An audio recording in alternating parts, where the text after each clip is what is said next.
સરકારના કૃષિ અને પ્રવક્તા મંત્રી જીતુભાઈ વાઘાણીને કોંગ્રેસના નેતા મનહર પટેલે કેમ ઝાટક્યા?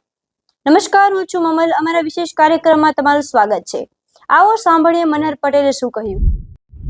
ભારતીય જનતા પાર્ટીના સરકારના માનનીય પ્રવક્તા અને કૃષિ મંત્રી ગઈકાલે એમની પ્રેસ દરમિયાન એમને જે વાતો મૂકી, બેહુદી વાતો, ગંદી વાતો, અસંસદીય અને અસંવૈધાનિક વાતો, જે સત્તાધીશ શાસકને ન શોભે એવી વાતો, બુદ્ધિનું પ્રદર્શન અને અજ્ઞાનતા દર્શાવતી વાતો એ ગુજરાતની જનતાએ સાંભળી. મુદ્દો એ હતો કે કોંગ્રેસને આ રાજ્યની જનતાએ છેલ્લા 30 વર્ષથી વિપક્ષમાં બેસવા માટેનો આદેશ કર્યો છે. એ આદેશને લઈ જનતાના પ્રશ્નો હોય, ખેડૂતોના પ્રશ્નો હોય, એ પ્રશ્નો એમની સમક્ષ આવે એટલે સરકારના સંજ્ઞાનમાં મૂકે. સરકારની જવાબદારી એ છે એ પ્રશ્નો ઉપર ગંભીર ચર્ચા કરે, વિચાર કરે અને ઉચિત નિર્ણય આપે. સરકારને કોંગ્રેસ પક્ષ એટલે કે અમે લોકોએ અનેક વખત એને આવેદનપત્રો આપ્યા, રેલીઓ કાઢી, ધરણાઓ કર્યા, સભાઓ સંબોધી, ગુજરાતની જનતાને જાગૃત કરવા માટેના કાર્યક્રમો કર્યા. આ તમામ કાર્યક્રમો જે છે એ જનતાના પ્રશ્નો, પીડા, સમસ્યા કે વિકાસની અડચણવાળી બાબતોને લઈને છે. એનો ઉચિત જવાબ આપવાને બદલે, ઉચિત ઉકેલ આપવાને બદલે કૃષિ મંત્રી એ સત્તામાં બેઠેલા સરકારી પ્રવક્તા છે. સરકારી પ્રવક્તાએ એનો ઉકેલ આપવાને બદલે કોંગ્રેસને 1982 એટલે આશરે 43 વર્ષ પહેલા એમને એનું દ્રષ્ટાંત ટાંક્યું. માન્ય કૃષિ મંત્રી, માન્ય સરકારી પ્રવક્તા 42 વર્ષે એની 13 વર્ષની ઉંમર હશે. એ 13 વર્ષની ઉંમરે જે યાદ રહ્યું છે એ આજે એને પુનરાવર્તિત કરે છે અને 43 વર્ષ દરમિયાનનું યાદ આવે છે, પણ એને વર્તમાન સ્થિતિ એમના થકી, એની સરકાર થકી 30 વર્ષની અંદર આજે ગુજરાતમાં શું હાલત છે એના ઉપર નજર નથી કરવી. કોંગ્રેસને એવા શબ્દો કીધા કે કોંગ્રેસનું મોઢું ગંધાય છે, કોંગ્રેસે એના અરીસામાં જોવું જોઈએ. આ અસંસદીય અને એમને શોભા દેતા શબ્દો નથી. કોંગ્રેસના સમયની અંદર કોંગ્રેસે ખેડૂતોને આપતકાલીન કે અતિવૃષ્ટિ કે એવી પરિસ્થિતિ, કુદરતી પ્રકોપ હોય ત્યારે એને રાહત કામ જેવા પાપ કરવા માટે રાહત કામ એ સરકાર આપે અને ખેડૂતો એના પરસેવાનું કમાય અને ન છૂટકે કરવાની પ્રવૃત્તિ ભાગે આવે, પણ એ સ્વમાની રોટલો એના ઘરની થાળીમાં આવે તો એ પાપ કહેવાય. ખેડૂતોને એક વિકલ્પ આપ્યો છે કે કુદરત કૃપાયમાન થઈ છે તો તમે જળ સંચય, જમીન સંરક્ષણ, એવી પરિસ્થિતિમાં ગામડાઓમાં તળાવો, પાણીનું સંચય થાય એવા વૈકલ્પિક વ્યવસ્થાઓ ઊભા કર્યા અને એને રોજગારી પૂરી પાડી. આ સ્વમાનનો રોટલો ખાવા માટેનો કોંગ્રેસે વિકલ્પ આપ્યો, એમાં કોંગ્રેસનું મોઢું ગંધાય છે અને પાપ કર્યું છે. આજે 6,000 રૂપિયા વગર મહેનતના આપે છે એ સોમાનથી પોતાનો કોલર ઊંચો કરે છે. હું ગુજરાતની 6.5 કરોડની ખેડૂતો અને તમામ લોકોને કહેવા માંગુ છું, આપણે સૌ પરસેવો પાડી અને કમાઈ એમાં આપણને આનંદ અને ખુશી હોય કે આપણે કોઈનું મફતનું લઈ લઈએ એમાં આનંદ અને ખુશી હોય. સરકારને 6,000 તમે આપો છો, 20,000 લઈને આપો છો.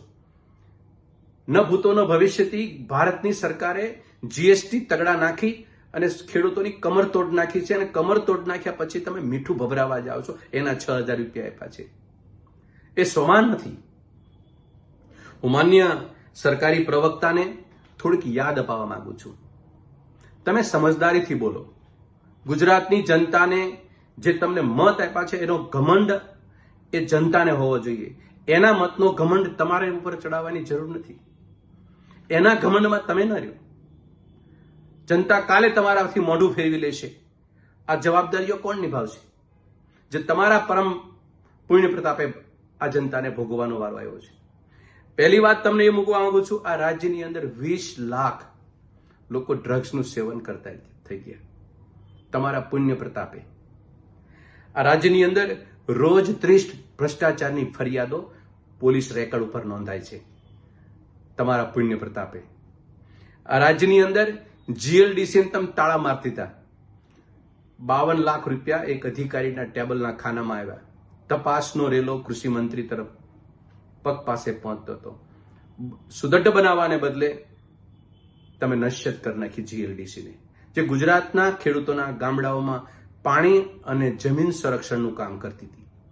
આ સંસ્થાનો ખુરદો બોલાવી નાખ્યો. કૃષિ યુનિવર્સિટીઓ તમારા પર્યુમાં આવે છે, આજે ભ્રષ્ટાચારનો અડ્ડો બની ગઈ છે. 2-3-4 મહિના સુધી વાઇસ ચાન્સેલરની નિમણૂક નથી થતી. એક નોકરી લાખો રૂપિયાની પડે છે. કુલપતિઓની નિમણૂક લાયકાત વગરના અને કરોડો રૂપિયાના મહેનતાણા પછી એને એપોઇન્ટમેન્ટ અપાય છે. તપાસ કરો, હિંમત હોય તો. વાસ્તવિકતાના દર્શન છે, તથ્યો સામે આવશે બહાર.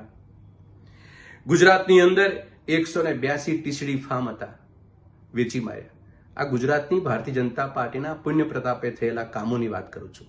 તપાસ કરો, પાછળ જુઓ. અમારા 42 વર્ષમાં પાછળ જવાને બદલે ખાલી 25 વર્ષમાં જ પાછળ જાઓ, તમને બધું જ્ઞાન આવી જશે. એનાથી આગળ વાતું.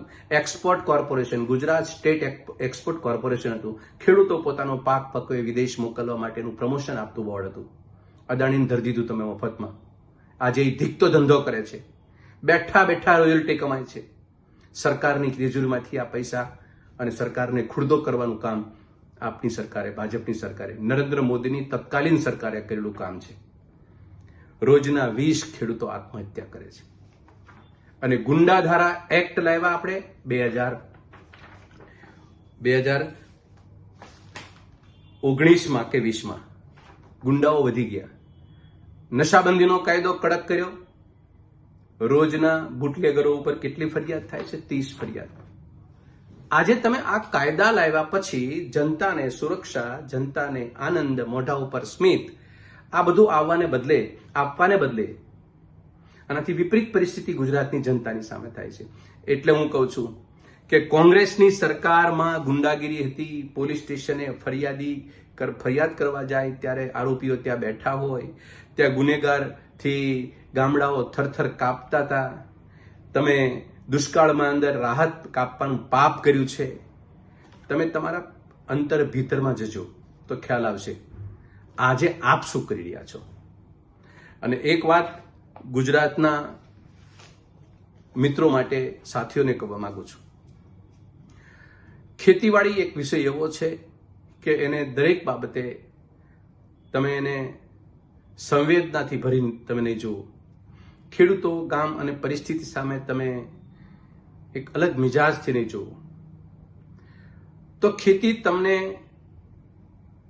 કંઈ આપી શકે એવી પરિસ્થિતિ આજ બચી નથી.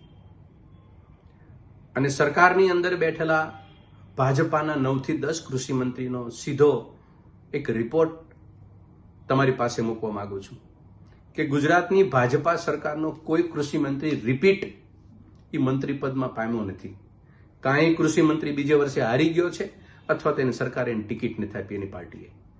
આ ગુજરાતના કૃષિ મંત્રીની જવાબદારી સંભાળનાર. ત્યારે આ અંગે તમે શું વિચારો છો? કોમેન્ટ કરીને કોમેન્ટ બોક્સમાં જરૂરથી જણાવજો.